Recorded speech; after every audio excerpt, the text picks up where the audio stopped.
మంచిది. దేవుని వాక్యములోనికి మనం వెళదాము.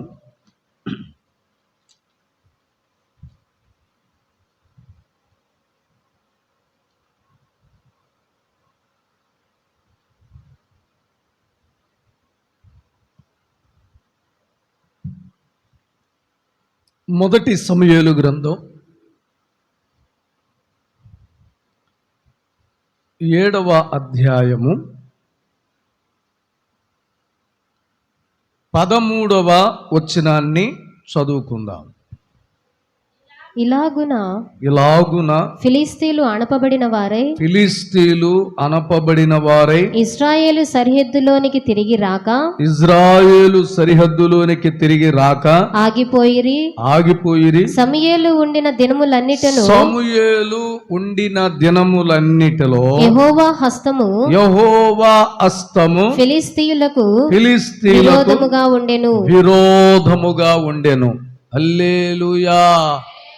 ప్రార్థన చేసుకుందాం. ప్రేమ స్వరూపి దయామయుడైన మా దేవుడా, పరిశుద్ధమైన మీ నామం పేరిట ప్రార్థన చేస్తున్నాను. యేసు రక్తపు ధారల కిందకు మేము వస్తున్నాం. యేసు నామములో తండ్రి, ఈ వాక్యములో నుండి మా అందరితో మీరు మాట్లాడండి. మాకు కావలసిన దైవిక సందేశం మీరు మాకు అనుగ్రహించి నాయన మాలో క్రియాపూర్వకంగా ఆ వాక్యము అయ్యా సఫలీకృతమై కార్యాలు ప్రారంభించబడినట్లు మీరు వృద్ధిపరచమని వినగలిగిన హృదయం దయచేయండి. అల్లరి శక్తులు, చీకటి శక్తులు, సాతాను శక్తులు యేసు నామములో నిర్మూలపరచండి. నెమ్మదిని, సమాధానమును, పరిశుద్ధాత్మ వాతావరణం అనుగ్రహించమని యేసు నామమును అడుగుచున్నాను తండ్రి, ఆమేన్. హల్లెలూయా. చదవబడిన లేఖనాన్ని మనం చూసినట్లయితే రాయబడినటువంటి మాట ఏంటంటే, సమూయేలు ఉండిన దినములన్నిటను యెహోవా హస్తము ఫిలిష్తీయులకు విరోధముగా ఉండెను. సమూయేలు ఎవరు? ప్రవక్త. సమూయేలు ఎవరు? ప్రధాన యాజకుడు. సమూయేలు ఎవరు? న్యాయాధిపతి. దేవునికి స్తోత్రం కలుగును గాక. గమనించండి, సమూయేలు ఇజ్రాయేలులకు ప్రవక్త, సమూయేలు ఇజ్రాయేలులకు ప్రధాన యాజకుడు దేవుని పక్షమై, సమూయేలు ఇజ్రాయేలులకు న్యాయాధిపతిగా ఉండి వారికి న్యాయము తీరుస్తూ ఉన్నటువంటి వ్యక్తి.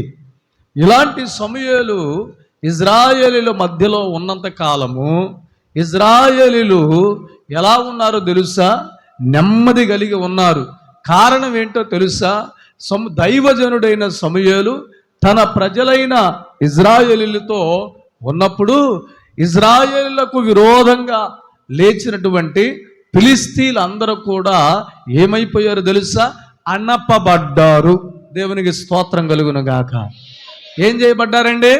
అనపబడ్డారు. నేటి దినములో గమనించండి, ఇజ్రాయేలీలు ఎవరండి?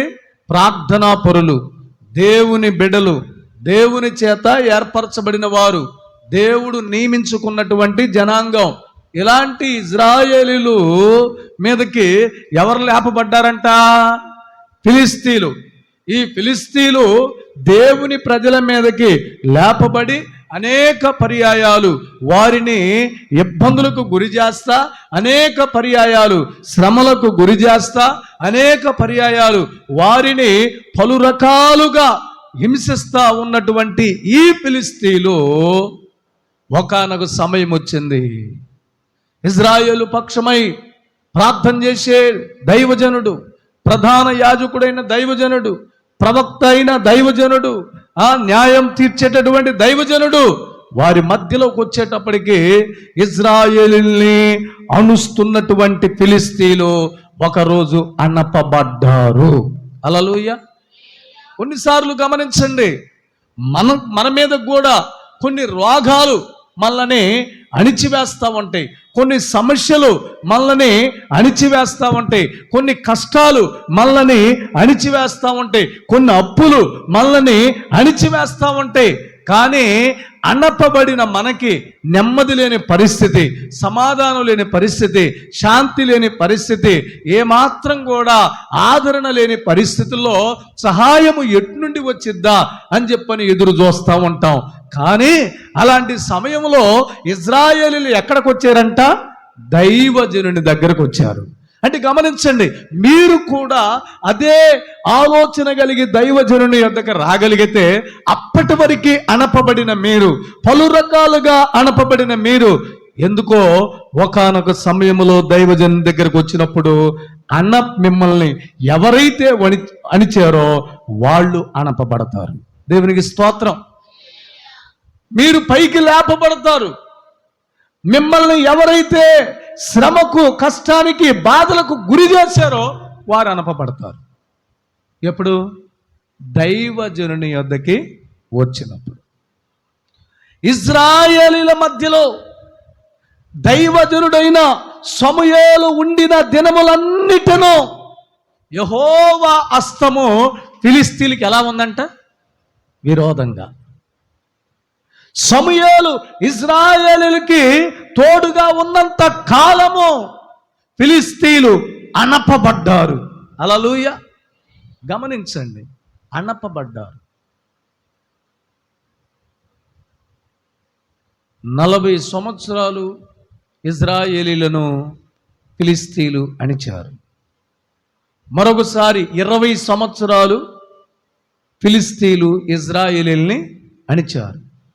సమూయేలు కాలము వచ్చేటప్పటికి, సమూయేలు దినములలో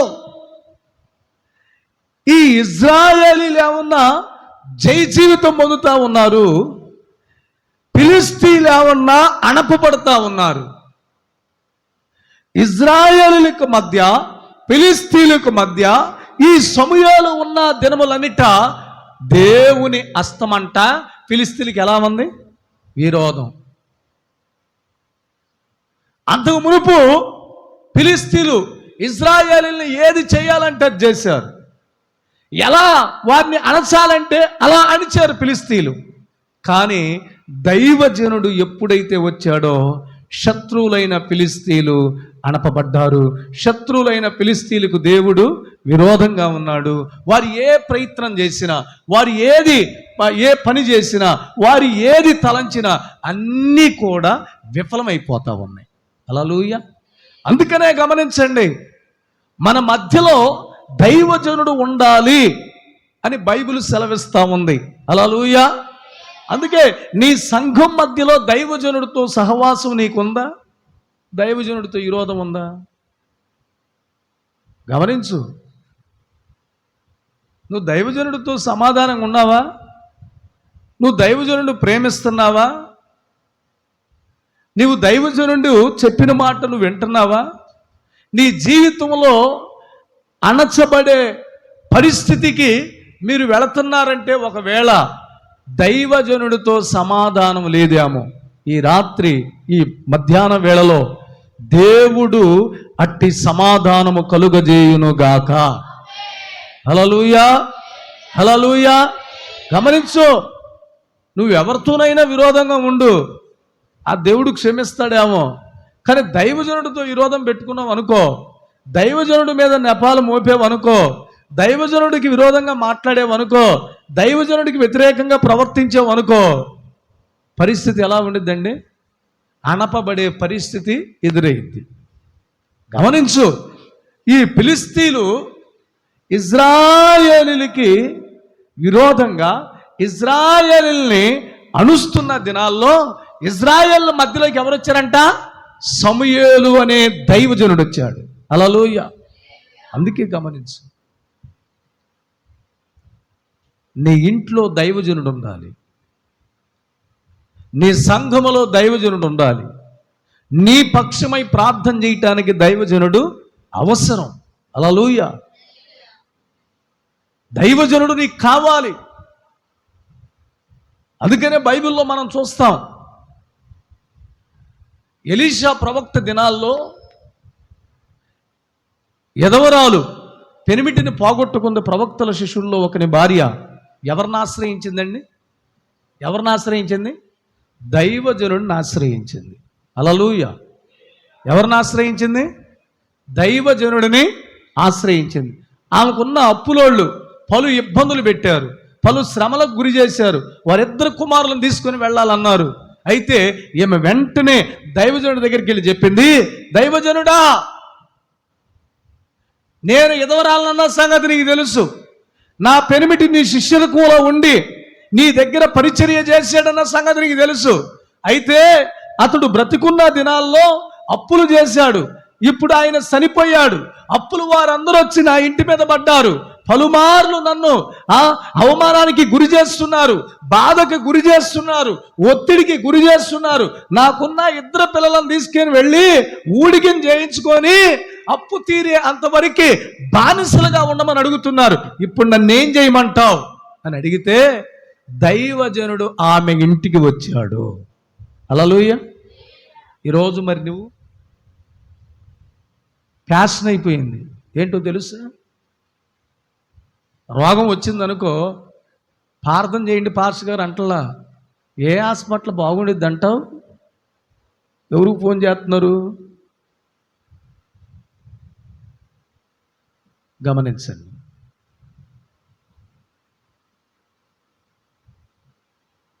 ఏ హాస్పిటల్ బాగుంటుంది అంటావు? ఏ డాక్టర్ బాగా చూస్తాడు? నేను అంటాను, వైద్యులను సిద్ధపరిచింది దేవుడు. నువ్వు దేవుని యొద్దకు వచ్చి ప్రార్థనాపూర్వకంగా ప్రయాణమై వైద్యుల దగ్గరికి వెళ్ళు, నీ రోగం నయమైంది. హల్లెలూయా. నీవు దైవజనుడి దగ్గరకు వచ్చి దేవుని పక్షమై ప్రార్థన చేయించుకోకుండా నువ్వు వెళ్ళేవనుకో, పలుసార్లు అనేకమైన ఒత్తిళ్ళకి గురి అయ్యే పరిస్థితి వచ్చింది. అందుకని గమనించండి, ఆ ఎదవరాలింట్లో ఎవరున్నారంట?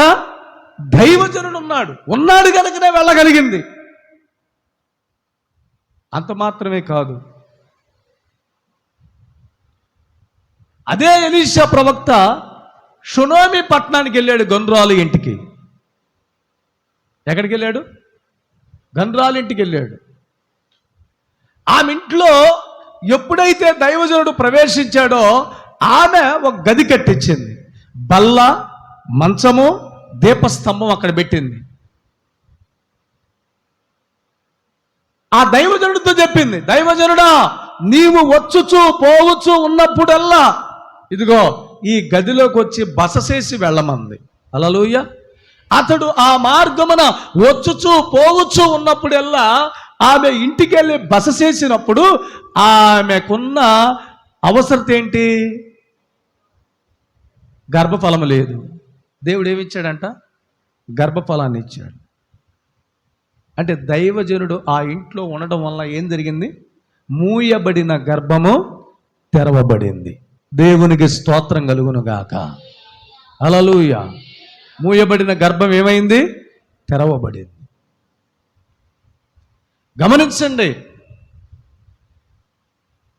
దైవజనుడైన పేతురు గారు ఎక్కడికి వెళ్ళాడు?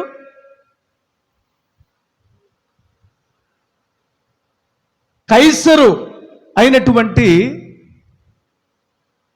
ఇటలీ పటాలమనబడిన పటాలంలో శతాధిపతి అయిన కొర్నేలి ఇంటికి వెళ్ళాడు.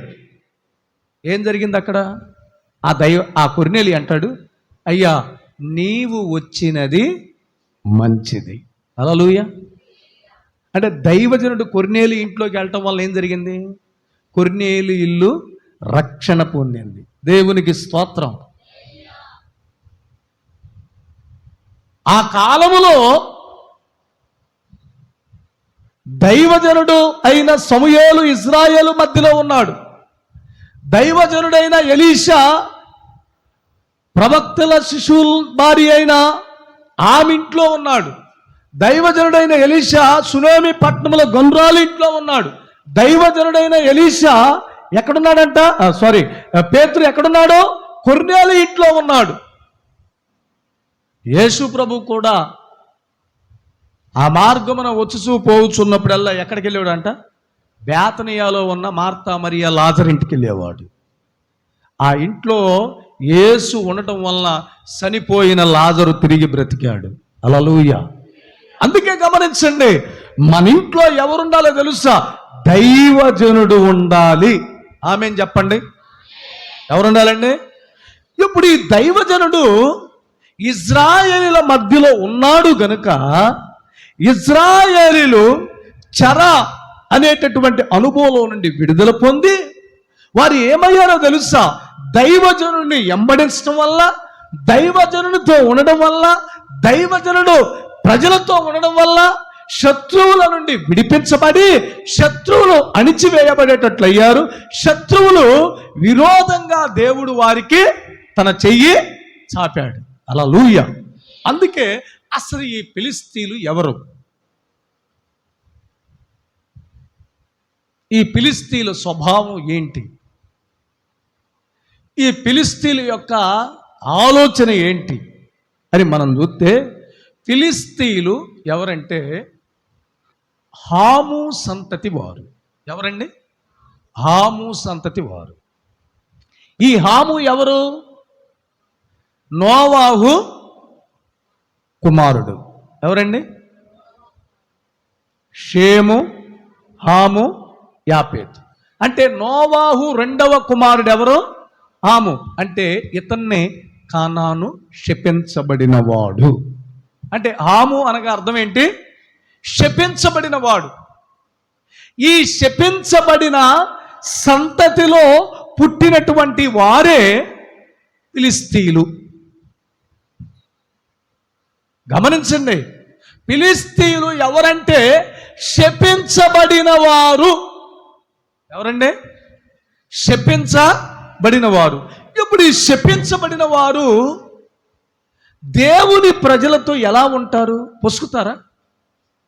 శపించబడిన సంతతి ఐక్యపరచబడతారా? సమాధానంగా ఉంటారా?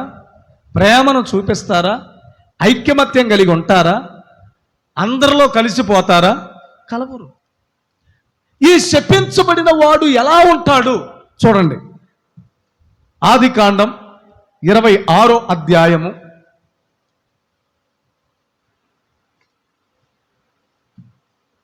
14వ వచనం. అతనికి గొర్రెల ఆస్తియు గొడ్ల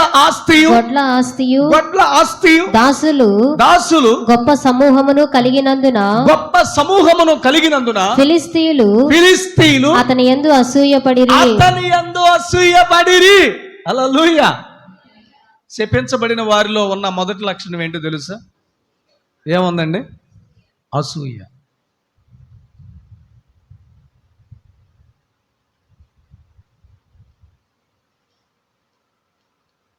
శపించబడిన వారిలో మొట్టమొదటి లక్షణం అసూయ. వీళ్ళకి ఎందుకు అసూయ వచ్చింది అంటే గమనించండి, అబ్రహాము దినములలో వచ్చిన కరువు కాకుండా ఇస్సాకు దినములలో కూడా కరువు వచ్చినప్పుడు ఈ ఇస్సాకంట ఫిలిష్తీయుల దేశంలోనికి వెళ్ళాడంట. ఎక్కడికి వెళ్ళాడు? ఫిలిష్తీయుల దేశంలోనికి వెళ్ళాడు.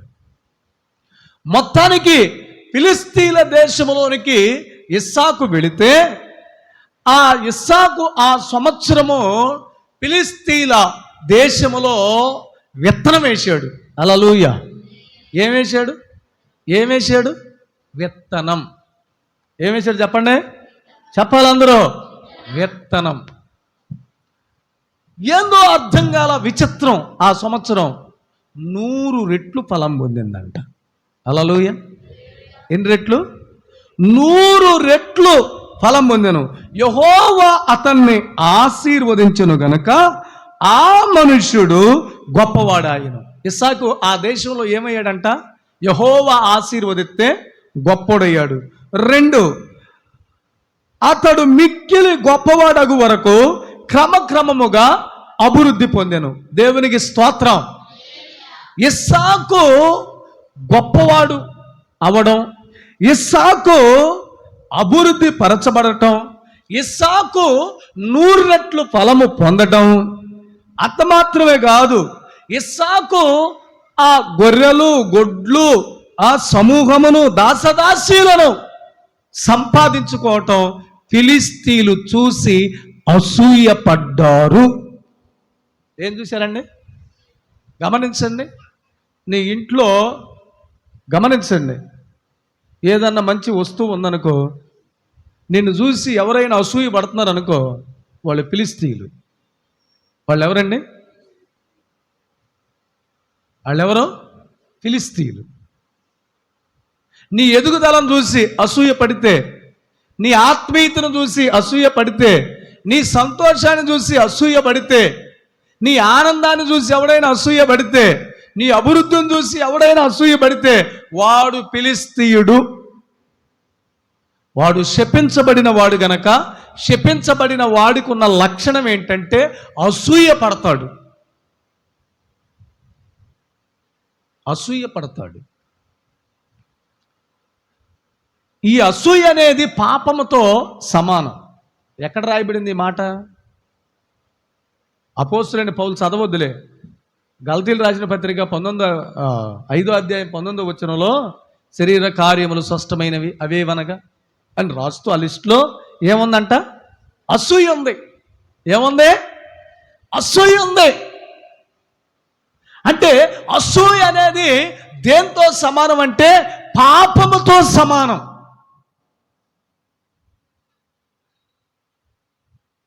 ఎందుకు? ఎవరన్నా వాహనం కొనుక్కున్నారు అనుకో, ఆయన్ని యెహోవా దీవించాడు, వాహనం కొన్నాడు. ఎవరైనా ఇల్లు కట్టుకున్నారు అనుకో, యెహోవా ఆశీర్వదించాడు, ఇల్లు కట్టుకున్నాడు. ఆమేం చెప్పాలి. ఎవరైనా ఒక ఉద్యోగంలో స్థిరపరచబడ్డాడు అనుకో, యెహోవా ఆశీర్వదించాడు. హల్లెలూయా.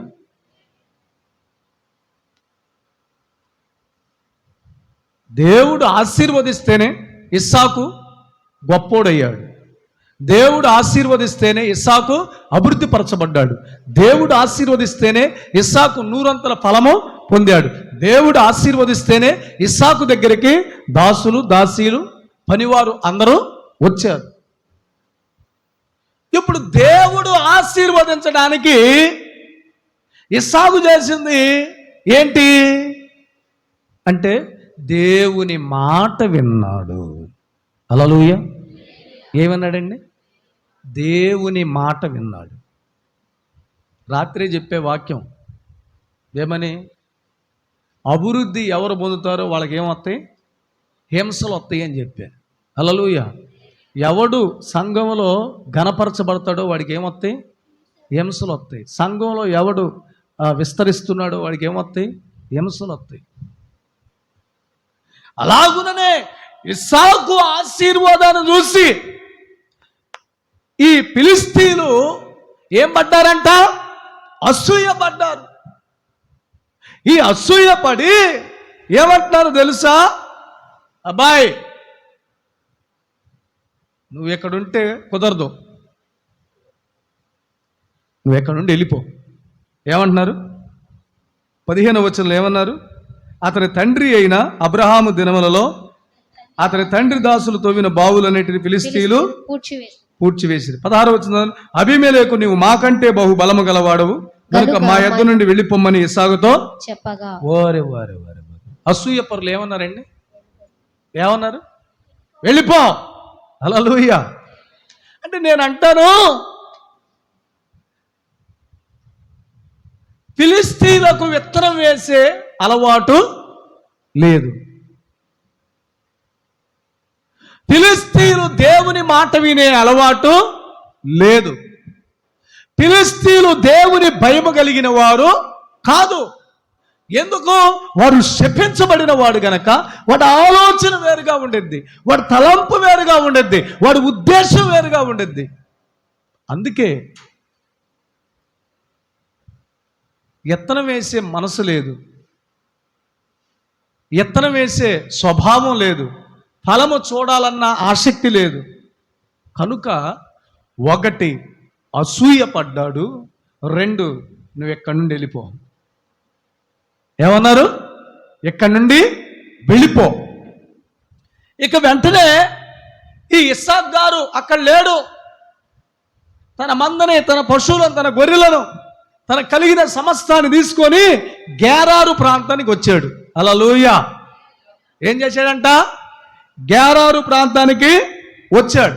ఈ గేరారు ప్రాంతానికి వచ్చి తన పితరుడైన అబ్రహాము త్రవ్విన బావులను ఫిలిష్తీయులు 15వ వచనంలో పూర్తి చేశారు కదా, బావులు త్రవ్వటం ప్రారంభించాడు. హల్లెలూయా, హల్లెలూయా, హల్లెలూయా. గమనించండి, విత్తనం వేశాడు ఇస్సాకు. 2 బావులు త్రవ్వటం ప్రారంభించాడు. విత్తనము విశ్వాసానికి సాదృశ్యంగా ఉంది. బావులు త్రవ్వడం లోతైన ఆత్మీయతకు సాదృశ్యంగా ఉంది. విత్తనం వేసేటప్పుడు, బావులు త్రవ్వేటప్పుడు ఈ బావిలో పడే నీరు ప్రార్థనకు సాదృశ్యంగా ఉన్నాయి. దేవునికి స్తోత్రం కలుగును గాక. గమనించండి, నీ జీవితంలో ప్రార్థన ద్వారా ప్రారంభించి విశ్వాసం ద్వారా వేసిన విత్తనం లోతైన ఆత్మీయత కొరకు త్రవ్వబడిన బావి. ఈ బావి దగ్గర కూడా ఫిలిష్తీయులు వచ్చి వారితో ఏం పడ్డారని రాయబడింది అక్కడ. ఏం పడ్డారంట?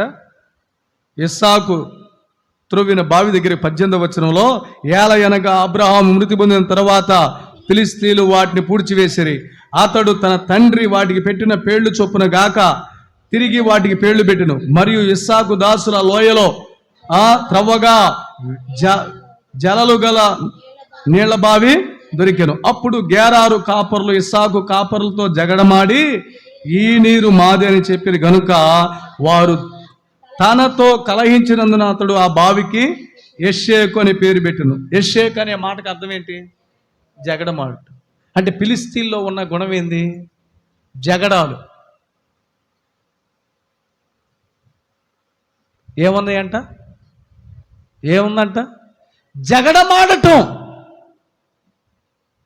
చూడండి అసలు ఎలాంటి స్వభావం కలిగి ఉన్నారో ఫిలిష్తీయులు. వారు శపించబడిన వారు గనక అసూయపడ్డారు. వారు శపించబడిన వారు గనక ఇస్సాకుని వెళ్ళిపోమన్నారు.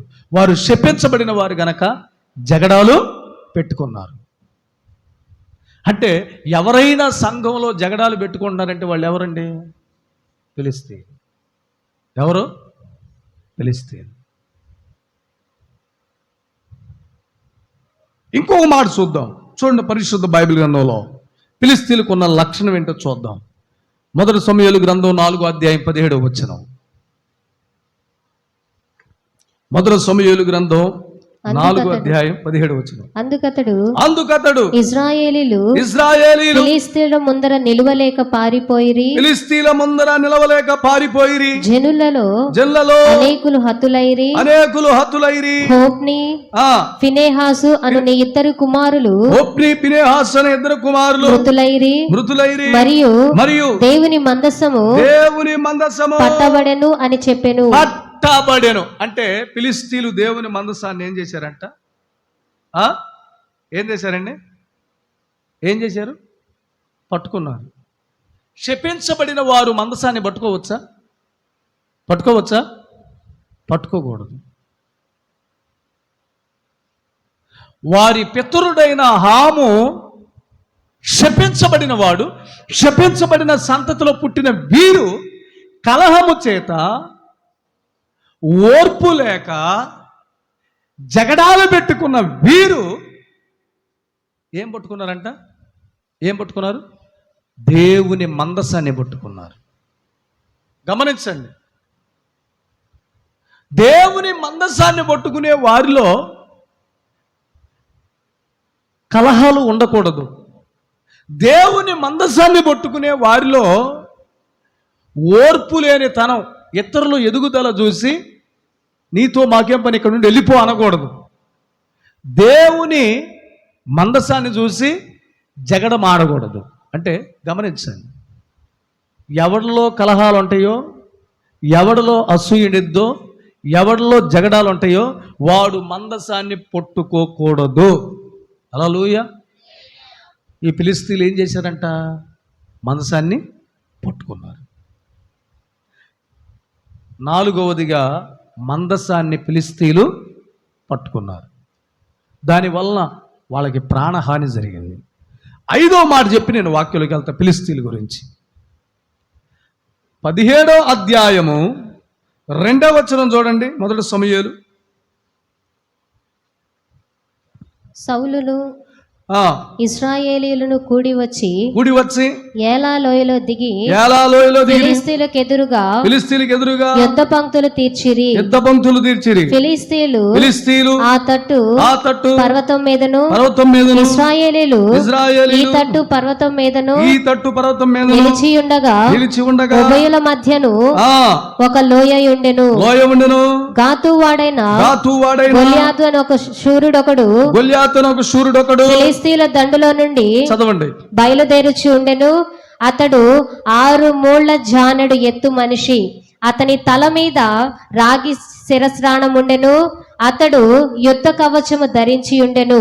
ఆ కవచము 5,000 తులముల రాగి ఎత్తు గలది. మరియు అతని కాళ్లకు రాగి కవచమును అతని భుజముల మధ్యను రాగి బళ్ళమొకటి ఉండెను. అతని ఈటె కర్ర నేతగాని దోణి అంత పెద్దది. మరియు అతని ఈటె కొన 600 తులముల ఇనుమును ఎత్తుగలది. ఒకడు డాలును మోయుచు అతని ముందర పోవుచుండెను. అతడు నిలిచి ఇశ్రాయేలు దండు వారిని పిలిచి యుద్ధ పంక్తులు తీర్చుటకై మీరెందుకు బయలుదేరి వచ్చితిరి? నేను ఫిలిష్తీయుడను కానా? మీరు సౌలు దాసులు కారా? మీ పక్షమున ఒకనిని ఏర్పరచుకుని అతని నా యొద్దకు పంపుడి. ఏమంటున్నాడండి? ఇన్ని ధరించుకొని వచ్చాడు. అంటాడు, నాతో యుద్ధం చేయటానికి మీలో ఎవడన్నా ఉంటే రండి అంటే. ఫిలిష్తీయులు శపించబడిన వాడు ఏం చేస్తాడు? గొడవలు పెట్టుకోవడానికి ఉంటాడు. ఫిలిష్తీయుడికి ఉన్న లక్షణం ఏంటండి? గొడవలు. రా, నాతో పోట్లాడేవాడు ఎవడైనా ఉన్నాడా? నాతో పోటీ పడేవాడు ఎవడైనా ఉన్నాడా? మీలో నాతో యుద్ధం చేయడానికి వచ్చేవాడు ఎవడైనా ఉన్నాడా అంటే గమనించండి. ఫిలిష్తీయులకు ఉన్న లక్షణం 1 అసూయపరులు, 2 వార్వలేక పొమ్మనేవారు, 3 జగడాలు పెట్టుకునేటటువంటి వారు, 4 మందసాన్ని పట్టుకున్నటువంటి వారు, 5 పోట్లాడటానికి గొడవలకు సిద్ధపడినటువంటి వారు. ఇలాంటి ఫిలిష్తీయులు ఎవరికి ఎదురుపడ్డారు? ఇస్సాకు జీవితంలో పలు రకాల ఇబ్బందులకు గురి చేశారు. కానీ ఇస్సాకు చేసిన పని ఏంటి తెలుసా? వారు అసూయపడినంత మాత్రాన, వారు వారవలేకపోయినంత మాత్రాన, వారు కలహపడినంత మాత్రాన వారికి భయపడలా. వేసిన విత్తనం వేస్తానే ఉన్నాడు, త్రవ్విన బావులు త్రవ్వుతానే ఉన్నాడు. నా పితరులు త్రవ్విన ఈ బావుల్లో నీటిని మేము త్రాగాలి అని చెప్పని ఈ ఇస్సాకు ఏం చేశాడు తెలుసా? తన పనివారితో చెప్పే పని ప్రారంభం చేస్తే శత్రువు సైతం సమాధాన పడ్డాడు. హల్లెలూయా. భయపడిపోయాడు. అయ్యో, నీవు యెహోవా దయ పొందిన వాడివి, యెహోవా ఆశీర్వాదం పొందిన వాడివి, యెహోవా నీకు తోడైనట్ట మేము చూసాం, నీ వల్ల మాకు ఏ హాని కలగకుండా చేయయ్యా అని ఇస్సాకుతో సమాధానానికి వచ్చారు. నేను అంటాను, ఈరోజు నీవు ఒక ఇస్సాకులాగా ఉంటే ఎవరైనా ఫిలిష్తీయులు లాంటి వారు నీకు ఎదురుపడి నిన్ను అడ్డుకుంటున్నారా? నీ విశ్వాసాన్ని భంగపరుస్తున్నారా? నీ ప్రార్థనకు ఆటంకంగా ఉన్నారా? నీ పరిచర్యకు ఇబ్బందికరంగా ఉన్నారా? నిన్ను చూసి వారవలేని వారిగా ఉన్నారా? నిన్ను చూసి కలహాలు పెట్టుకునే వారిగా ఉన్నారా? నా దేవుడు వారందరినీ సమాధానపరుచునుగాక. హల్లెలూయా, హల్లెలూయా.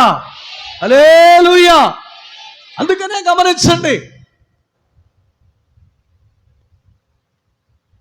నీ నిజ జీవితంలో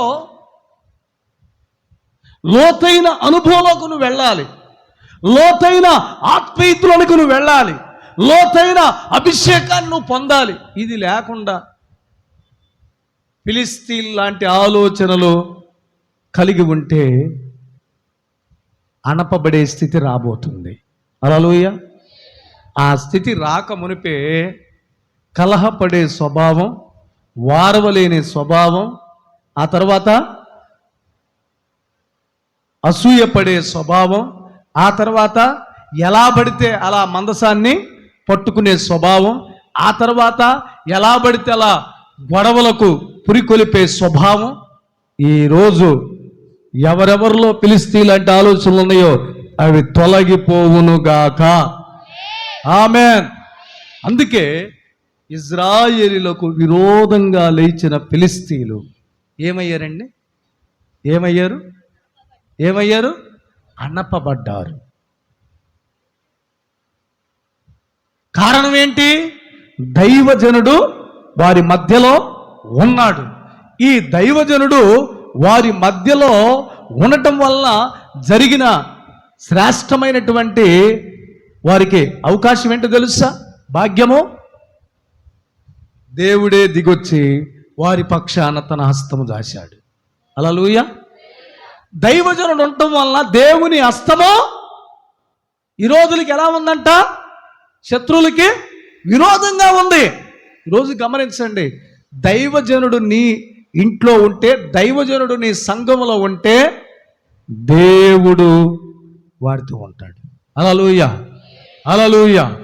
అందుకనే గమనించండి, దేవుడు నీ పక్షమై ఆయన రావాలి అని అంటే, దేవుడు నీ పక్షమై ఆయన నిలబడాలి అనుకుంటే, దేవుడు నీ పక్షమై కార్యము జరిగించాలనుకుంటే నీ స్థితి మారాలి.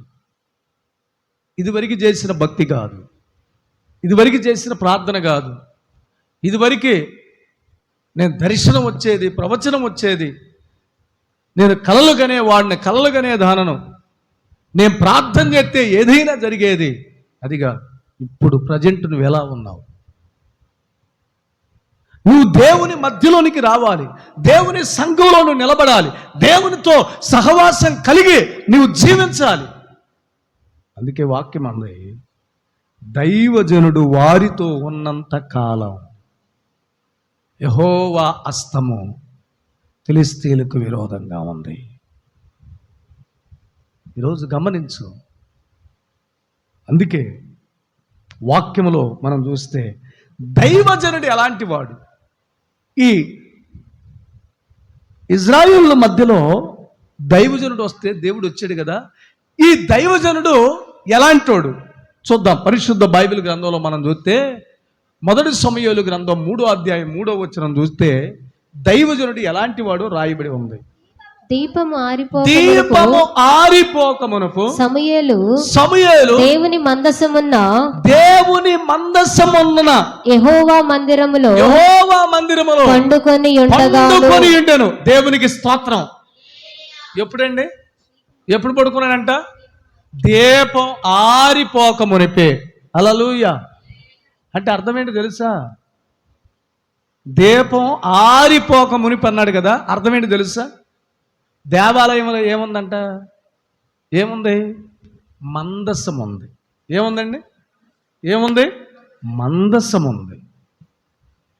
మందసం ఉన్న చోట దీపము ఆరిపోకమునిపే ఏం చేశాడంట? పడుకున్నాడు. అంటే అర్థం ఏంటి తెలుసా? దీపం ఆరిపోకమునిపే మందసం దగ్గర ఉన్నాడంటే ఆ మందసం ఎవరికి సాదృశ్యం? యేసు క్రీస్తుకు సాదృశ్యం. మందసంలో ఏముంది? 10 ఆజ్ఞల పలకలు, మన్నాగల బంగారు పాత్ర, సిగురించిన అహరోను చేతికర్ర, ఈ 3 ఉన్నాయి. యేసయ్యలో ఆజ్ఞలు ఉన్నాయి, యేసయ్యలో అభివృద్ధి ఉంది, యేసయ్యలో వాక్యం ఉంది. వాక్యము బ్రతికించింది, ఆజ్ఞలు జీవితాన్ని సరిచేస్తాయి. ఫలం ఇవ్వని నీ జీవితాన్ని ఫలింపు చేసేదే అహరోను చిగురించిన చేతికర్ర. అంటే ఈ మూడు కూడా యేసయ్యకు సాదృశ్యంగా ఉన్నాయి. ఇప్పుడు యేసయ్య ఎక్కడున్నాడంట? మందిరములో ఉన్నాడు. హల్లెలూయా. ఎక్కడున్నాడు? మందిరంలో ఉన్నాడు. యేసయ్య దగ్గర ఎవరు పడుకున్నారు? సమూయేలు పడుకున్నాడు. హల్లెలూయా. అంటే సమూయేలు దేవాలయంలో పడుకోవటానికి గల కారణం ఒకటి, సమూయేలు ఎలాంటి వాడంటే పరిచర్య చేయువాడు. ఎవరండి? పరిచర్య చేయువాడు. 2, దేవుని సన్నిధిలో ఎదిగేవాడు. 3, యెహోవా దయలో వర్ధిల్లేవాడు. 4, యెహోవా స్వరము వినినవాడు.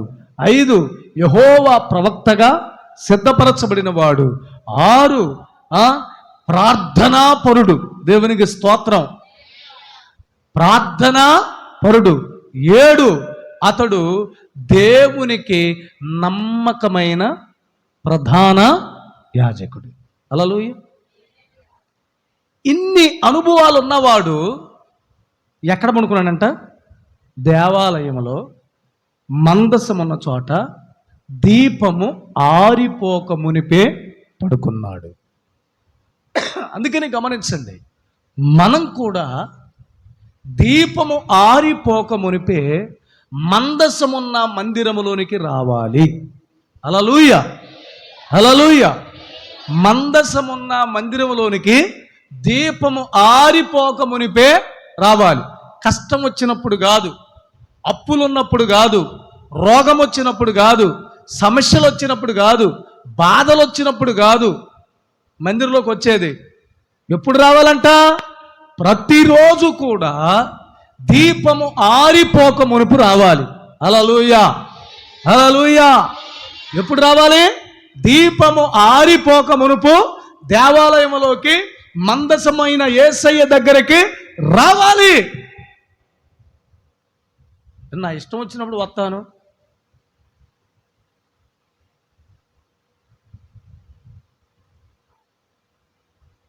అది కాదు. నువ్వు నిజంగా రక్షణ పొందేవంటే, నువ్వు నిజంగా ప్రభు శరీరాన్ని రక్తాన్ని తిని త్రాగుతున్నావంటే యోగ్యంగా నువ్వు ఎక్కడ ఉంటావంట? దీపం ఆరిపోక మునిపే. ఏదా దీపం? ఏదా దీపం? కష్టాలు, శ్రమలు, బాధలు, నిందలు, అవమానాలు, అప్పులు, రకరకాల శోధనలు, ఇబ్బందులు నీకు ఎదురవ్వక మునిపే నీ ఇంటిని కాపాడుకోవాలి. దేవునికి స్తోత్రం. నేటి దినాల్లో చూడండి, గమనించు. నేటి దినాల్లో నీవు మందస్సం ఉన్నా, అంటే యేసయ్య ఉన్న మందిరములో నీవు ఉన్నావంటే నీ కుటుంబం ఉండాలి, నీ బిడ్డలు ఉండాలి, నీ కలిగిన వారు ఉండాలి, నీకు నెలవైన వారు ఉండాలి. అంటే వారు లేరు అని అంటే నువ్వు యేసయ్య దగ్గర లేవు. ఏదో ఇష్టానుసారంగా వస్తున్నావు, వెళుతున్నావు. ఏదో మందిరానికి వెళ్ళాలి కదా అని వెళుతున్నావు, వస్తున్నావు, అంతే. నువ్వు రక్షణ పొందావు, నువ్వు బాప్తిసం పొందావు, ఓ క్రమంలో నడుస్తున్నావు. నడుస్తున్నప్పుడు నువ్వు ఎక్కడుండాలి? దీపం ఆరిపోక మునిపే నువ్వు మందిరంలో ఉండాలి. ఆరిపోక మునిపే నువ్వు మందిరంలో ఉండాలి. ఒకవేళ ఆరిపోయిన తర్వాత నువ్వు మందిరానికి వచ్చావనుకో, ఏం జరిగిద్దండి? ఏం జరిగిద్ది? ఏం జరిగిద్ది? ఆరిపోయిన తర్వాత మందిరానికి వస్తే కార్యాలు జరుగుతాయా? అద్భుతాలు జరుగుతాయా? రక్షణ కార్యాలు జరుగుతాయా? ఆరిపోక మునిపే నువ్వు మందిరానికి వస్తే సమాధానం ఉందా? ఆరిపోయిన తర్వాత వస్తే ప్రేమ ఉందా? ఆరిపోయిన తర్వాత వస్తే ఐక్యత ఉందా? నువ్వు ఆరిపోయావు కనుకనే లేదు. హల్లెలూయా. నువ్వు అన్ని బాగుంటే బానే ఉంటావు. కనుక నీ దీపము ఆరిపోక మునిపే. అందుకే రాజైన హిజ్కియాతో ప్రవక్త అయిన యెషయా ఈ మాట చెప్పాడు. ఇదిగో నువ్వు మరణం అవుతున్నావు, నువ్వు బ్రతకో, నీ ఇల్లు చక్కబెట్టుకో. హల్లెలూయా. నీ ఇల్లు చక్కబెట్టుకో రంగల్నే దైవజనుడు ఈ మాట చెప్పి వెళ్ళిపోయాడు. ఇక బంధువులు పిలిచి నేను చచ్చిపోతానంట, నేను బ్రతకనంట అని చెప్పలా, స్నేహితులను పిలిచి చెప్పలా, ఫోన్ చేసి చెప్పలా, వెంటనే గోడ తట్టు మొహం తిప్పుకున్నాడు. హల్లెలూయా.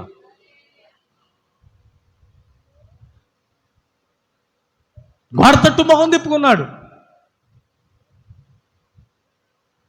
మనిషిగా పుట్టినోడు మహాత్ముడైన మరల మట్టిలో కలయవలెనురా, తీసుకొని పోలేడు ఇలా సంపాదన వదలవలెనురా.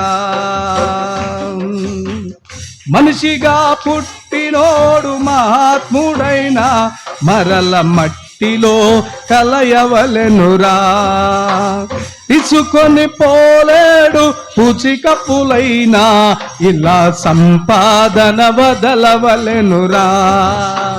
దీపముండగానే ఇల్లు చక్కబెట్టుకో, ప్రాణముండగానే నీవు ప్రభుని నమ్ముకో.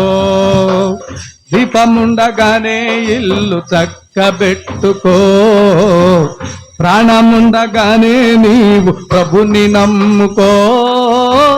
మనిషిగా పుట్టినోడు మహాత్ముడైన మరల మట్టిలో కలయవలెనురా. హల్లెలూయా. దీపం ఉండగానే ఏం చక్క పెట్టుకోవాలంట? ఇల్లు నేను పరిచర్య చేస్తున్నాను కదా, నేను దేవుని సన్నిధిలో ఎదుగుతున్నాను కదా, నేను దేవుని దయలో వర్ధిల్లుతున్నాను కదా, నేను దేవుని స్వరం వింటున్నాను కదా, నేను ప్రవక్తన కదా, నేను ప్రార్థనాపరుడును కదా, నేను ప్రధాన యాజకుడిని కదా, నాకెందుకులే అనుకూల సమయాలు, ఎన్ని క్వాలిటీస్ ఉన్నాయి, నాకెందుకు దేవుడు, నేనెందుకు దేవాలయంలోకి వెళ్ళాలి అనుకోలా. ప్రత్యక్షతలు చూడాలంటే, ప్రభు కార్యాలు చూడాలంటే మందిరములోనికి వెళ్ళాలి. హల్లెలూయా. నువ్వు ఆశీర్వదించబడాలంటే మందిరంలోనికి వెళ్ళాలి, నువ్వు దీవించబడాలంటే మందిరంలోకి వెళ్ళాలి. నువ్వు మందిరంలోకి వెళ్ళకపోతే రాదు. అందుకే ఇస్సాకు ఇల్లు చక్కబెట్టుకున్నాడు. ఎలా తెలుసా? భార్య రాక మునిపే ధ్యానించే అనుభవం ఉంది ఇస్సాక్కి, అంటే ప్రార్థన చేసే అనుభవం ఉంది. భార్య వచ్చిన తర్వాత 20 సంవత్సరాలు పిల్లలు లేకపోయినా, 20 సంవత్సరాలకు పిల్లలు పుట్టినా అతడు ప్రార్థన విడిచిపెట్టల, వెంబడించాడు. దేవుని మాట విన్నాడు, దేవుడు వెళ్ళమన్న చోటుకి వెళ్ళాడు, దేవుడు ఉన్నమన్న చోట ఉన్నాడు, ఆశీర్వాదం పొందాడు. శత్రులు సైతం మిత్రులయ్యేటట్లయ్యాడు. నేటి దినమున నీవు కూడా అది పొందాలంటే, నీవు పక్షమై దైవజనుడు నిలబడి దేవుడు ప్రత్యక్షమై నీకు ఎదురవుతున్న శత్రువులు అణిచి వేయాలంటే నీవెక్కడికి రావాలంట? దేవుని సన్నిధికి రావాలి. హల్లెలూయా. ఎప్పుడు రావాలి? దీపము ఆరిపోకమునుపు. ఎప్పుడు రావాలండి? పాటలు అయిపోయిన తర్వాత కాదు, ఆరాధన అయిపోయిన తర్వాత కాదు, ప్రభు సన్నిధిలో సరిగ్గా సమయానికి వచ్చి కూర్చోవాలి.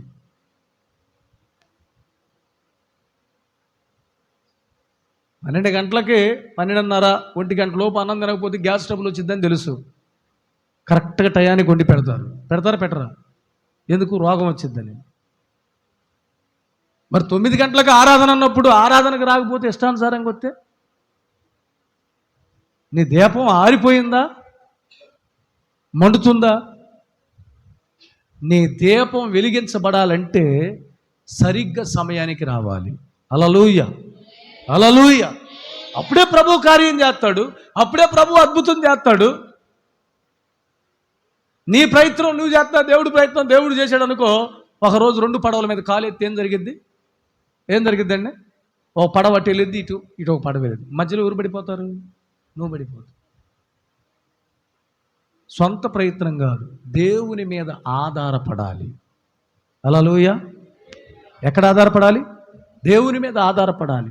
అందుకనే మందిరంలోకి వచ్చి దీపం ఆరిపోకమునపు మందసం దగ్గర నువ్వు ప్రార్థన చేయగలిగితే, మందసం దగ్గర నువ్వు ఉండగలిగితే, మందసం దగ్గర ప్రదక్షిణ చేయగలిగితే, మందసం దగ్గర నిలకడగలిగి ఉంటే, మందసం దగ్గర ప్రభువుని వేడుకుంటే, ఆయన సమూయేలుతో తన స్వరాన్ని పంపించి ఇజ్రాయేలు విషయం మాట్లాడినట్లుగా ప్రవక్తగా, ప్రధాన యాజకుడిగా, న్యాయాధిపతిగా ఎంచుకొని ఒక ఆశీర్వాదకరంగా ఇజ్రాయేలుకు ఉంచినట్లుగా నీ కుటుంబానికి దేవుడు నిన్ను ఆశీర్వాదకరంగా ఉంచుతాడు. నీ సంఘానికి దేవుడు నిన్ను ఆశీర్వాదకరంగా ఉంచుతాడు. నీ సమాజానికి దేవుడు నిన్ను ఆశీర్వాదకరంగా ఉంచుతాడు. అలా ఉండాలంటే మందసం దగ్గరకు రావాలి. హల్లెలూయా. ఇజ్రాయేలీలు దైవజనుడైన సమూయేలు దగ్గరకు వచ్చినట్లు, సమూయేలు మందసం దగ్గర ఉన్నట్టు మనం కూడా మందసము దగ్గరికి రావాలి. హల్లెలూయా.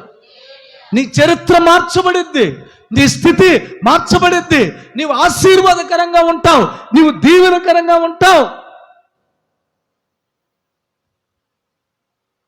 ఒకవేళ ఫిలిస్తీ లాంటి ఆలోచనలు శాపం వెంటాడుతుందా? ఆ శాపం అసూయ తీసుకొచ్చిందా? ఆ శాపం వారవలేనితనాన్ని తీసుకొచ్చిందా? ఆ శాపం కలహాన్ని తీసుకొచ్చిందా? ఆ శాపం ఎలా పడితే అలా దేవుని ఆలయానికి వచ్చేటట్లు తీసుకొచ్చిందా? ఆ శాపం ఎలా పడితే అలా మాట్లాడే విధానంలోనికి తీసుకొచ్చిందా? అయితే నువ్వు చేయాల్సిన పని ఒకటి ఉంది. అదే 7వ అధ్యాయం, మొదటి సమూయేలు గ్రంథం 7వ అధ్యాయము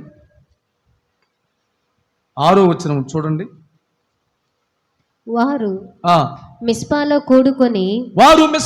కూడుకొని నీళ్లు చేది యెహోవా సన్నిధిని కుమ్మరించి ఆ దినము ఉపవాసముండి యెహోవా దృష్టికి మేము పాపాత్ములమని ఒప్పుకొనిరి. మిస్పాలో సమూయేలు ఇశ్రాయేలీయులకు న్యాయము తీర్చుచు వచ్చెను. దేవునికి స్తోత్రం. వారు ఎక్కడికి వచ్చారంట? మిస్పాకు వచ్చారంట. మిస్పాకు వచ్చి వారు ఏం చేశారంట? వారు కూడుకొని నీళ్లు చేది యెహోవా సన్నిధిని కుమ్మరించి ఏం చేశారంట? నీళ్లు చేది యెహోవా సన్నిధిని కుమ్మరించి వారు ఏమన్నారు? ఆ దినము ఉపవాసం ఉండి ఏమన్నారు? మేము పాపాత్ములమని ఒప్పుకున్నారు. హల్లెలూయా.